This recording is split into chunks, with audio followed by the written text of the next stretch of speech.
wanita dari orang musyrik. Perhatikan, dari Asyab bin Jastama dari Ibnu Abbas, dia berkata, aku bertanya, wahai Rasulullah, kami pernah menyerang musuh di malam hari hingga kami membun-bun para anak-anak dan kaum wanita, ya, dari orang-orang musyrik. Jadi pasukannya Muhammad, pasukan Muslim, itu menyerang musuh orang-orang musyrik, ya, hingga kami membun-bun para anak-anak dan kaum wanita dari orang-orang musyrik. Beliau bersabda, mereka termasuk dari golongan musuh. Astagfirullah. Oh, ini karena ajaran rahmatan lil alamin. Ketika Nabi Muhammad, ya, pasukan muslimnya, pasukan jihadnya disuruh untuk bertempur, disuruh untuk menyerang, ya, perkemahan-perkemahan orang musyrik pada waktu malam, perkemahan-perkemahan orang-orang kafir pada waktu malam. Apa yang dikatakan baginda Muhammad? Dari Asyab bin Jastama, ya, dia berkata, aku bertanya, wahai Rasulullah, kami pernah menyerang musuh di malam hari hingga kami membun-bun para anak-anak dan kaum wanita dari orang-orang musyrik. Beliau bersabda, mereka termasuk dari golongan musuh. Apakah anak-anak dan wanita itu mengangkat perang, mengangkat senjata untuk bertempur melawan pasukan muslim? Tidak, saudara. Apakah mereka bersenjata? Apakah mereka dipersenjatai untuk memerangi muslim? Tentu saja tidak, saudara. Ini anak-anak loh, sama perempuan. Itu boleh dibun-bun. Sedangkan apa yang kita dengar klaim selama ini dari teman-teman muslim, kami ketika muslim bertempur tidak boleh membun-bun perempuan dan anak-anak. Ternyata apa? Di dalam hadisnya, hadis yang mutawatir, hadis yang sahih, didukung oleh hadis-hadis yang lain.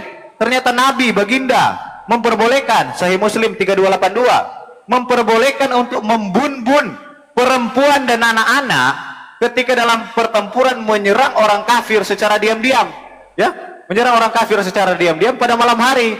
Dan Nabi memperbolehkan untuk membun-bun perempuan dan anak-anak, ya, ketika penyerangan terhadap orang kafir pada malam hari. Dan baginda bersabda, mereka termasuk dari golongan musuh. Apakah ini ajaran rahmatan lil alamin?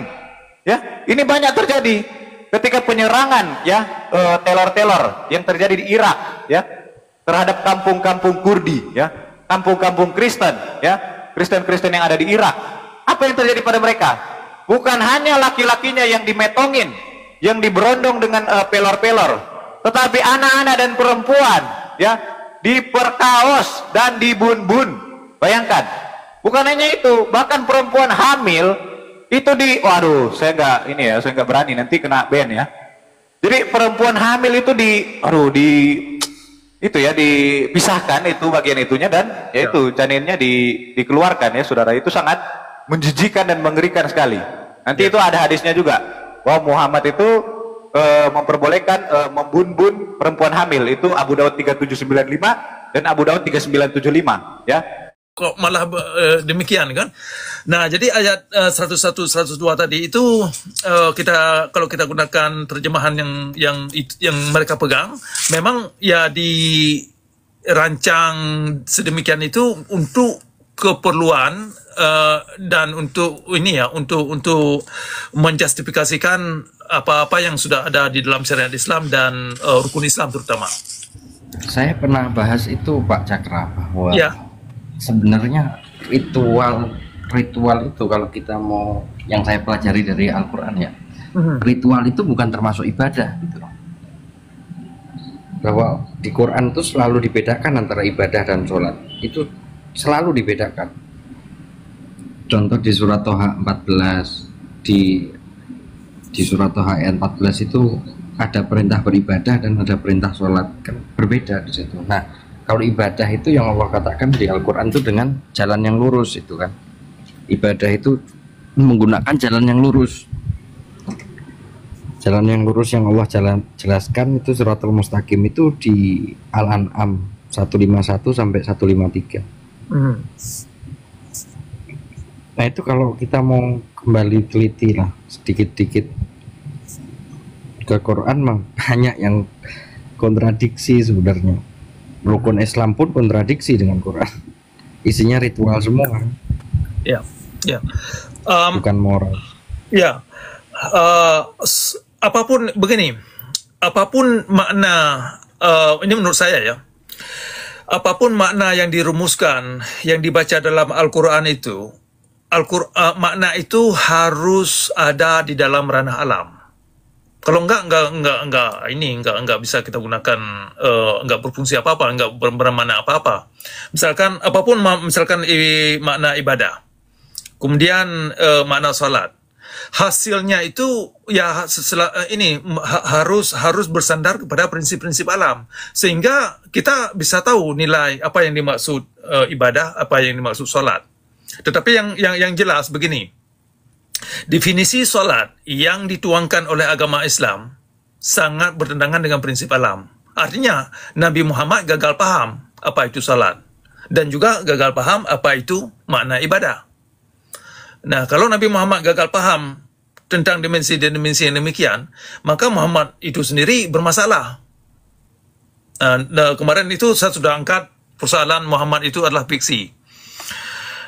Dan itu bisa panjang, dan itu kita bahaskan dalam topik terpisah nanti. Bisa kita ulang tentang kenapa Al-Quran menolak konsep Nabi terakhir atau konsep-konsep sunnah Nabi seperti yang diterangkan dalam kitab hadis, kitab fikih, ya seperti yang kita dengar tadi, asbabun nuzul yang dibaca oleh Bapak Robin tadi, hal-hal yang demikian. Ya, silakan Pak Amir. Itu kalau kita mau kembali ke Quran, tapi ya kita gimana ya, kita sebagai bukan orang Arab itu ada ekstra energi lah untuk memahami bahasa Arab kan gitu. Kalau nggak ada ekstra, kita mau nggak mau ikut lagi kan gitu. Intinya gini lah, bahwa kepercayaan apapun masih bisa dihormati ketika kepercayaan itu nggak menyimpang dari moral, etika, dan sosial, itu aja sih. Ya, begini, jalan keluarnya begini. Ya, saya sepakat bahwasanya nilai ritualitas itu silakan diamalkan sejauh tidak mengancam orang lain, kan demikian. Persoalannya Islam yang ada sekarang karena syariat Islam. Syariat Islam inilah yang membuat agama Islam ini jahat, yang membuat agama Islam ini Islam mafia. Nah, jadi kalau kita ingin bawa Islam ini kepada Islam yang toleransi ya, yang bisa menghargai manusia lain, maka Islam itu harus keluar dari syariat. Artinya Quran itu harus diceraikan dari kitab hadis. Nah, itu satu. Kemudian seperti ada sejumlah ayat-ayat Al-Quran yang diterjemahkan yang miring ya, yang miring seperti yang tadi yang diangkat oleh beberapa kawan kita itu tadi, itu akan bisa diterjemahkan dalam dimensi baru nanti, dan itu kita akan bahas pada komando yang lain nanti. Tapi yang jelas begini, Al-Quran itu perlu diceraikan. Yang kedua, nanti ayat-ayat yang bermasalah itu bisa dimaknakan kembali dalam dimensi yang artinya itu dalam ranah alam yang berporos kepada dimensi yang bisa yang bisa dipelajari, dikritik oleh siapa saja tanpa syarat. Nah, itu baru ada titik terang. Tetapi selama ini kalau Al-Quran semacam yang dimengerti oleh kebanyakan orang Arab masih bermasalah juga, karena kebanyakan orang Arab itu sendiri nggak ngerti sih sedikit, tetapi mereka juga kecolongan saya lihat. benar nggak sadar. Ya, menarik Pak. Brother Yohanes ada ingin ditambah, silakan sebelum kita ini punya. Iya, begini ya, kita saya sebelum ini mau minta izin dulu. Makasih buat teman-teman udah dinaikkan, makasih juga. Salam kenal semua buat. Oh, boleh ya, Pak. Hampir murtad. Salam kenal, Pak. Ya, salam kenal.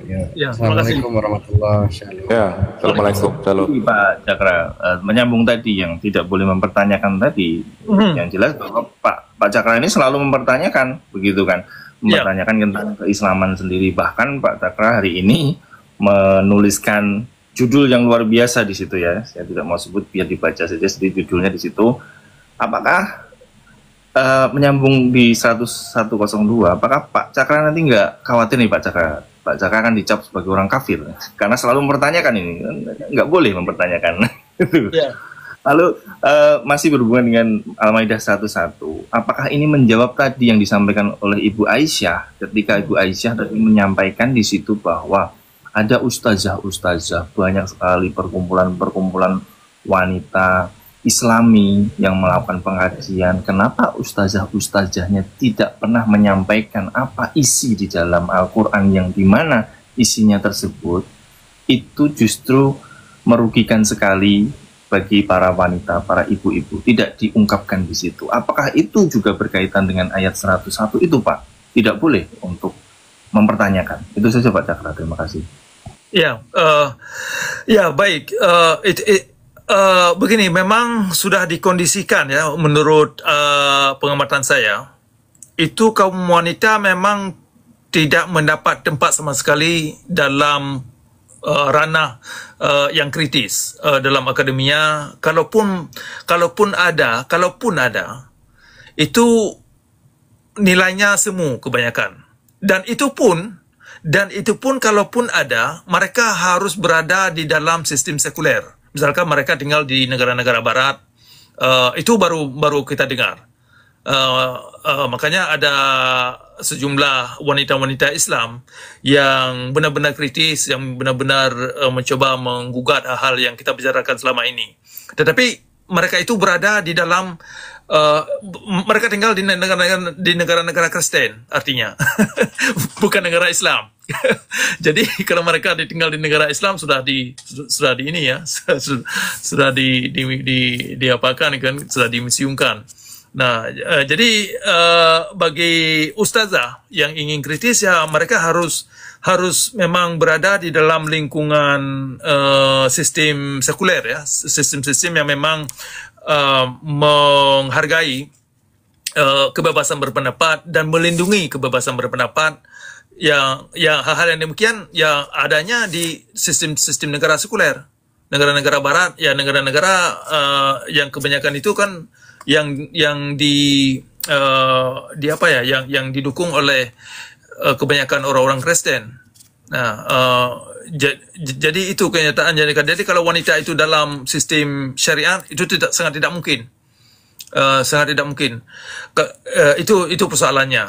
Yang pertama, mereka sudah dikondisikan untuk tidak berpikir kritis. Kalaupun mereka berpikir kritis langsung kena persekusi gitu kan. Dan contohnya itu banyak sekali. Dari Afghanistan, si Malala itu kan yang dari Afghanistan itu kan sampai sekarang ini dia sudahlah ini dia di Amerika sekarang. Kemudian banyaklah sejumlah wanita lain yang mencoba kritis, tapi mereka harus keluar daripada keluarganya sendiri. Itu Brother Yohanes. Karena ketika apa ya, ada pemikiran kritis tidak diperbolehkan untuk bertanya, lalu sumbangsihnya bagaimana, Pak, terhadap peradaban manusia, Pak? Saya bertanya, Pak, ketika itu tidak bisa dipertanyakan apapun, nah, apa sumbangsihnya nanti manusia ini jadinya begitu? Ya, efeknya itu sangat memprihatinkan dan sangat parah. Karena buktinya itu sudah ada sekarang. Misalkan kondisi umat Afghanistan ya, coba Anda lihat dalam beberapa tahun ini aja, semenjak orang Taliban jadi berkuasa. Itu kan wanita sekarang tidak lebih daripada hewan. Itu mereka tidak lagi bisa jadi dokter, mereka tidak bisa lagi ke sekolah, tidak lagi, kalau mereka ke pasar tidak bisa, suara mereka tidak bisa didengar oleh publik. Jadi demikian nasib kaum wanita. Jadi kalau Aceh, ini kan Aceh sudah ada syariat Islam. Semakin orang Aceh nanti, orang-orang Islam di Aceh melakukan syariat Islam, ujungnya hasilnya demikian. Jadi wanita itu memang tidak lebih daripada budak seks. Kemudian ya sekedar masak di rumah, ya itu aja, sebatas itu. Jadi orang nanti kan refleksinya itu kepada orang laki-laki juga. Jadi nilai kaum ulama dalam hal ini ya, terbukti mereka ya yang mereka lakukan adalah Islam gaya mafia. Kenapa saya bilang Islam mafia? Ya memang kenyataannya demikian. kalaupun nanti ada orang laki yang misalkan yang mencoba mengajak orang Islam itu untuk lebih manusiawi dalam beragama, ya itu sudah dianggap murtad, dan dalam agama Islam, dalam tradisi ini syariat Islam, hal-hal yang tidak sependapat dengan kaum ulama itu kan bisa dikenakan penistaan agama. Nah, jadi ujungnya ya nilai peradaban manusia itu saya kira tidak terang. Yang jelas terus tenggelam dalam kenesapaan ya, dalam kenesapaan baik secara moral, baik secara spiritual, dan juga malah secara ekonomi. Karena tidak ada investor yang mau menuangkan sekian modal kepada daerah-daerah yang memang tidak meyakinkan gaya cara kerja, etika kerja, dan moralitas tidak ada, atau moralitasnya tipis, disiplin kerjanya tipis, kejujurannya tipis. Apa yang mau diharapkan? Ya, sehingga orang Islam ujung-ujungnya nanti ya minta-minta ke negara-negara barat, negara-negara yang mereka kafirkan. Seperti orang-orang yang selama ini kan demikian. Tapi di garis bawahi saja sederhana tadi Bapak menyampaikan apa yang mau diharapkan. Sudah, silakan terjemahkan sendiri. Sekali lagi, apa yang mau diharapkan itu boleh di garis bawahi sendiri. Bagi saya seperti itu sih Pak. Lalu terakhir ini ada satu contoh negara di mana, Tajikistan atau mana Pak? Ini pemerintahnya mengeluarkan sebuah aturan bahwa semua wanita harus melepas hijabnya. Ini viral Pak, saya baca di situ ya. Menurut Bapak bagaimana ini? Ada satu negara, Tajikistan, itu pemerintahnya dia mewajibkan seluruh wanitanya untuk melepas hijabnya, kemudian kembali ke pakaian adatnya. Pandangan gimana? Ya, karena itu kan budaya Tajikistan bagus, sangat indah saya kira, karena ada nilai-nilai ini ya, fashionable pakaiannya itu kan. Jadi kalau dipakai pakaian Islam itu ujung-ujungnya seperti orang Taliban nanti, jilbab yang pertama kan mula-mulanya dari jilbab, kemudian tutup mata. Yang di Aceh dulu kan pertama-tama diluncurkan syariat Islam itu kan diwajibkan jilbab. Sekarang wanita-wanita sudah mulai pakai nikab yang hanya nampak cuma mata. Sehingga wanita ini ujungnya jadi keberadaan mereka sebagai manusia tidak lagi dipandang manusia yang sederajat dengan laki-laki. Saya kira pemerintah Tajikistan dalam hal ini mungkin mereka cepat tanggap apa yang terjadi di daerah-daerah lain ketika terjadinya perlakuan terhadap kaum wanita yang demikian. Saya kira itu bagus kebijakan apa yang diterangkan oleh pemerintah Tajikistan agar Tajikistan itu tidak menjadi sarang hukum syariat.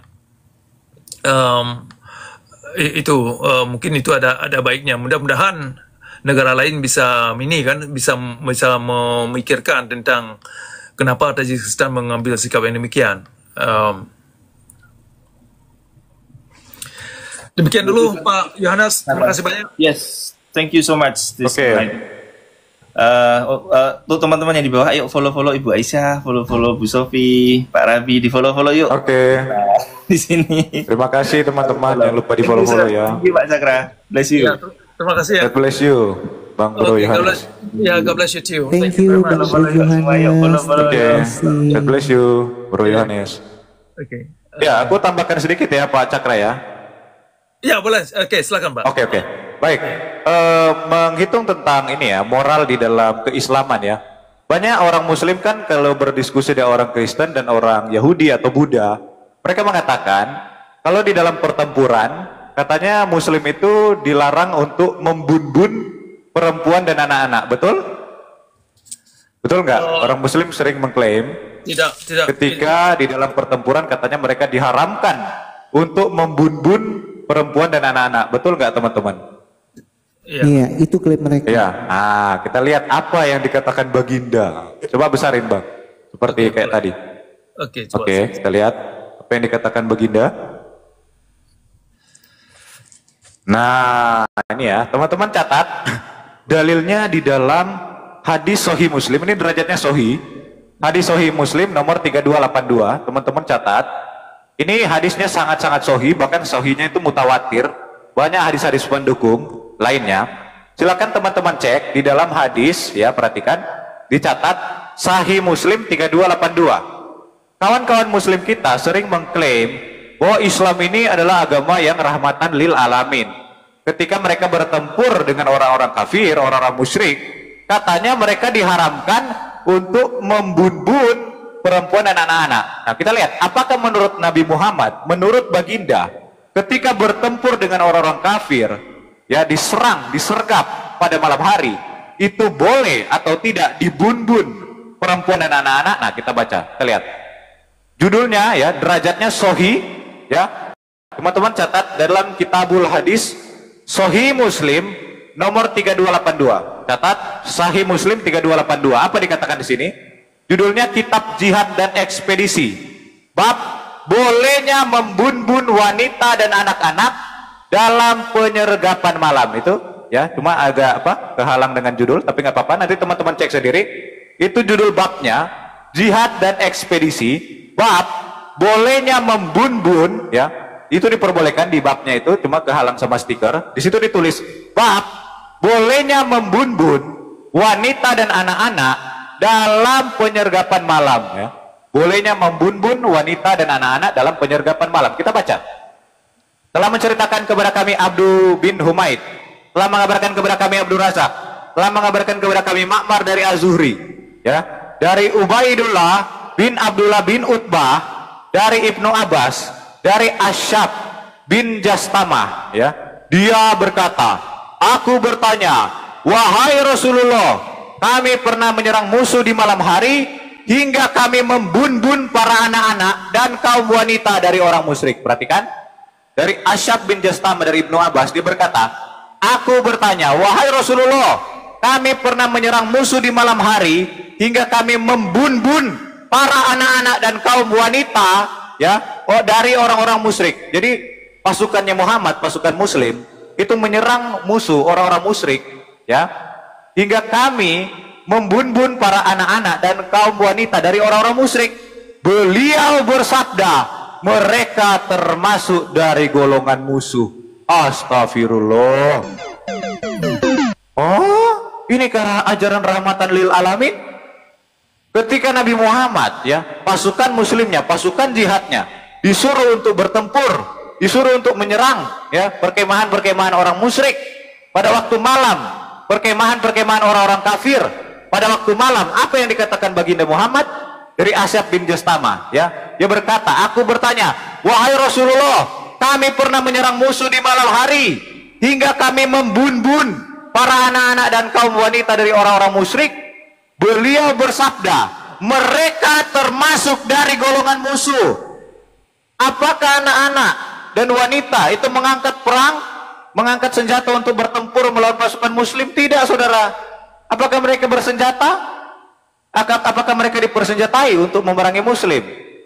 Tentu saja tidak, saudara. Ini anak-anak loh, sama perempuan. Itu boleh dibun-bun. Sedangkan apa yang kita dengar klaim selama ini dari teman-teman muslim? Kami ketika muslim bertempur tidak boleh membun-bun perempuan dan anak-anak. Ternyata apa? Di dalam hadisnya, hadis yang mutawatir, hadis yang sahih, didukung oleh hadis-hadis yang lain.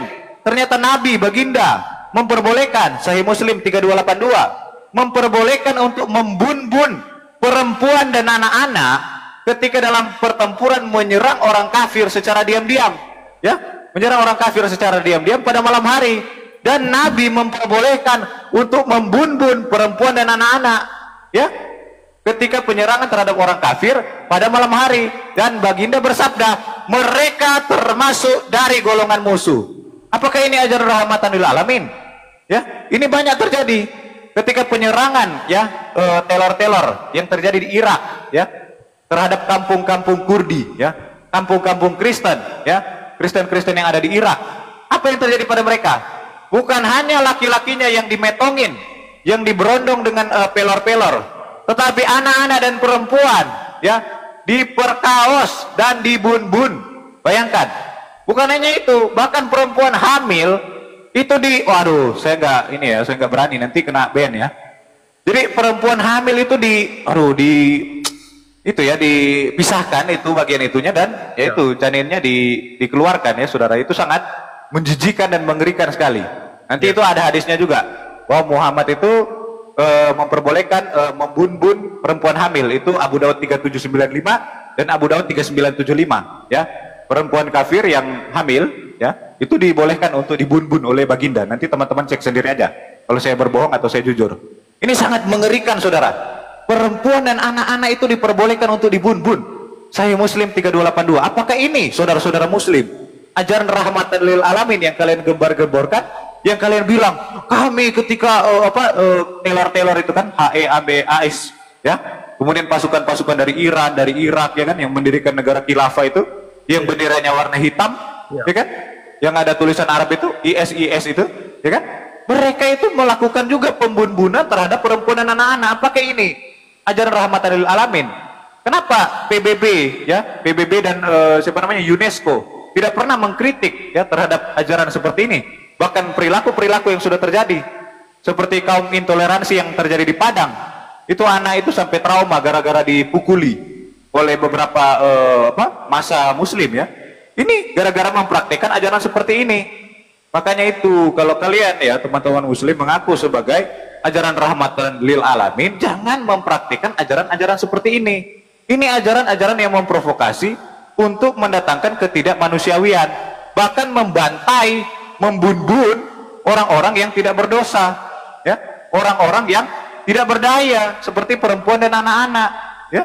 Ini sangat berbahaya sekali, saudara. Ya. Lanjut Pak Cakra. Baik, terima kasih Pak atas hadis itu. Itulah hal yang dilakukan oleh orang Hamas, mencerminkan ya apa yang diterangkan di dalam hadis ini yang barusan ditunjukkan di sini ya. Itulah hal-hal yang perlu kita ajak kaum muslim cendekiawan untuk bisa jujur dalam hal ini. Kenapa hadis-hadis yang demikian ini sangat bermasalah dan perlu kita kita angkat ke permukaan agar masyarakat tahu bagaimana gelap dan seramnya syariat Islam itu. Terima kasih Pak Robi. Ini yang terakhir ya, Ibu Erni. Sebelum kita tutup, kita punya waktu sekitar 10 menit lagi. Saya nanti nambahin sedikit ya setelah Ibu Erni, sedikit aja Pak Cakra, sedikit. Oke, boleh. Tapi Bu Erni dulu aja, Bu Erni, saya nanti terakhir. Oke. Ibu Erni, silakan buka mic-nya. Kita punya waktu sekitar 10 menit sebelum kita tutup. Ibu Erni, monitor kedengaran tadi. Oke. Saya turunkan dulu ini ya. Mungkin Ibu Erni tidak monitor. Langsung aja Ibu Aisyah. Mungkin ini kita bisa persiapkan closing statement atau kalimat penutup. Silakan Ibu Aisyah. Oke, thank you Pak Cakra. Ya, sebelum ditutup ya. Jadi teman-teman ya, buat teman-teman Islam ya, yang jujur, tapi ya, saya bilang yang jujur. Dalil-dalil yang ditunjukkan tadi tentang ajaran dan pengajaran dan perlakuan baginda Nabi yang tidak pernah kalian dengarkan atau kalian baca ya, itu kalian harus jujur. Jadi kalian tahu nggak, kalau kalian sadar selama ini ya, belasan tahun, puluhan tahun kalian menjadi Islam ya, kalian mendapatkan sosok baginda ini semua yang baik ya, semua yang baik yang kalian dengarkan. Tapi sayang 1000 sayang ya, dalil yang tertulis itu contohnya tadi tidak seindah ya sosok Muhammad Nabi kalian yang kalian dengarkan selama ini. Perintah dan ajarannya itu yang tertulis itu tidak sesuai yang kalian dengarkan tentang baginda Nabi kalian ya. Saya yakin teman-teman Islam tidak pernah melihat ya dalil-dalil tentang ajaran dan pengajaran Nabi Muhammad. Yakin saya. Makanya itu kalian setiap ada di Komal Kristen pasti satu bilang kita menghujat. Karena apa? Ya memang kita menyadari umat Islam tidak pernah membaca sendiri dalilnya. Karena selama ini iman umat Islam itu ya, itu cuman mendengarkan ceramah. Sekali lagi ya, kenyataannya ceramah itu ya itu tadi doktrin yang kebohongan yang sudah diberikan oleh ustadz dan ustazah. Makanya setiap kita ikutin, oh enggak begini, Nabi itu baik lah bang. Itu kita ikutin, di mana dalilnya? Tidak bisa menunjukkan sama sekali. Ya, jadi kejujuran itu dibutuhkan. Ya, kalau teman-teman Islam jujur, oh iya, selama ini saya menjadi Islam belasan tahun atau puluhan tahun, iman saya bertumbuh itu cuman karena ceramah, ya, doktrin atau doktrin dan ceramah yang saya dengarkan saja. Tetapi doktrin yang saya dengarkan itu tidak tervalidasi oleh saya sendiri. Iya. Buktinya itu, ya, itu kan Rifa bilang itu di ajaran kalian ya, anak-anak di bun-bun ini, ya. Justru dia tidak bisa memaparkan apa itu membun-bun di situ. Tuhan Yesus memerintahkan untuk melenyapkan karena apa? Ya, justru Rifa lupa waktu menjelaskannya, dia tidak tahu dalilnya sendiri bahwa ajaran Muhammad itu ya sesuai yang disampaikan Pak Rabi, dan itu juga bukan cuma satu. Banyak dalil-dalil pengajaran Muhammad yang maaf, 1000 maaf, ya, itu melampaui dari kejahatan. Contoh-contoh tadi bahwa orang hamil boleh dibun-bun dipisahkan dari janinnya, itu ada, dan sayangnya tidak pernah, saya nggak tahu ustadz dan ustazah ini nggak pernah baca dalil atau memang disembunyikan sengaja. Contoh tadi tentang perempuan. Kenapa sekelas Rifa yang katanya polemikus gurunda ya terhebat di TikTok ini, kenapa tidak pernah menjelaskan tentang wanita apa dengan kejujuran yang tertulis? Contoh ya, seperti contoh tadi surat An-Nisa 24 dan masih banyak lagi. Kenapa Rifa tidak pernah membicarakan bahwa Allah itu mengizinkan wanita itu boleh dikurung sampai menemui ajalnya? Ya. Coba perempuan-perempuan yang pendukung Mbak Rifa, tolong dijelaskan itu, bagaimana kalian umatnya ini boleh pinter, ya, boleh tahu bahwa kebenaran perempuan Islam itu dijunjung tinggi, dihargai. Kalau ulama atau ustazah dan polemikusnya itu tidak pernah memberikan pelajaran tentang yang tertulis, nggak pernah bisa, nggak pernah akan tahu. Ya, semua mendengarkan doktrin bohong bahwa wanita dihargai, wanita dimuliakan. Tidak ada, justru yang ada Nabi Muhammad mencontohkan KDRT pertama kali. Jelas kata Aisyah istrinya, ya, di dalam surat Nasain 2010. Itu tidak pernah disampaikan sama ustazah-ustazah. Ustazah menyampaikan Nabi Muhammad menghargai istri-istrinya, memuliakan, itu bohong. Ya. Nah itulah ilmu-ilmu kebohongan yang didapatkan oleh wanita muslim yang didengarkan, itulah yang dipakai masuk ke komal-komal Kristen. Makanya sekali lagi terakhir untuk teman-teman Islam khususnya perempuan, tanyakanlah kepada, karena kalian di TikTok ya, tanyakanlah kepada gurunda-gurundamu, mau laki perempuan ya, gurunda laki, gurunda perempuan, terutama sama Rifa, terus siapa lagi itu gurunda perempuannya, tanyakan, bahas tentang perempuan dan membahasnya menggunakan dalil. Ya, kalian nilai sendiri, jujur apa tidak mereka. Bagaimana kalian bisa pinter dalam beriman untuk menjadi wanita Islam kalau kalian sendiri nggak pernah baca, kalau kalian sendiri tidak pernah ditunjukkan dalil-dalil seperti An-Nisa 24, seperti An-Nisa ayat 15. Ya, belum lagi ke ajaran Nabi Muhammad bahwa wanita itu tidak pernah dihargai. Wanita itu disamakan dengan binatang, setara dengan binatang. Itu pengajaran Nabi Muhammad. Dalilnya jelas. Ya, Tirmizi 310, diperkuat perkataan Aisyah, Sahih Bukhari ya 484. Itu jelas. Bagaimana kalian bisa tahu kalau memang gurunda dan ustazah-ustazah itu tidak pernah menyampaikan yang tertulis? Gurunda-gurunda kalian, ustazah kalian menyampaikan semua yang tidak tertulis, yang indah-indah. Sayangnya yang indah yang kalian dengarkan tentang baginda Nabi Muhammad itu tidak pernah tertulis di dalam dalil. Itu saja ya, pokoknya saran saya kritislah, bertanyalah ya teman-teman Islam, kalau kalian mau mencari kebenaran dalam Islam. Thank you Pak Cakra udah dikasih kesempatan. Ya, baik. Terima kasih banyak Ibu Aisyah. Terima kasih banyak atas partisipasi dalam kumpul ini. Saya belajar banyak kepada rekan-rekan semua yang sudah memberi masukan dan pertanyaan dalam dialog ini, dan ini adalah hal yang saya kira sangat penting untuk terus kita bicarakan dan kita dialogkan selebar mungkin, sedetail mungkin tentang kondisi Islam, baik itu di lapangan dan juga baik itu yang terkait dengan doktrin itu sendiri. Jadi sekali lagi, Anda-anda yang di bawah yang belum sempat menanyakan kali ini, tolong disimpan pertanyaannya itu, tolong dicatat. Mungkin kali depan kita akan coba bahaskan ketika kita buka komen mendatang. Dan juga bisa Anda inbox saya, pertanyaan Anda itu nanti akan saya kumpulkan dan akan kita jadikan bahan dialog. Demikian dulu dari saya. Terima kasih sekali lagi, dan silakan lanjutkan kreativitas dan kerja Anda. Selamat pagi ya. Jadi shalom dan assalamualaikum Anda-anda yang tadi yang sudah ikut berpartisipasi dalam hal ini. Sampai jumpa sampai pada kali mendatang. Shalom dan assalamualaikum. Shalom, selamat.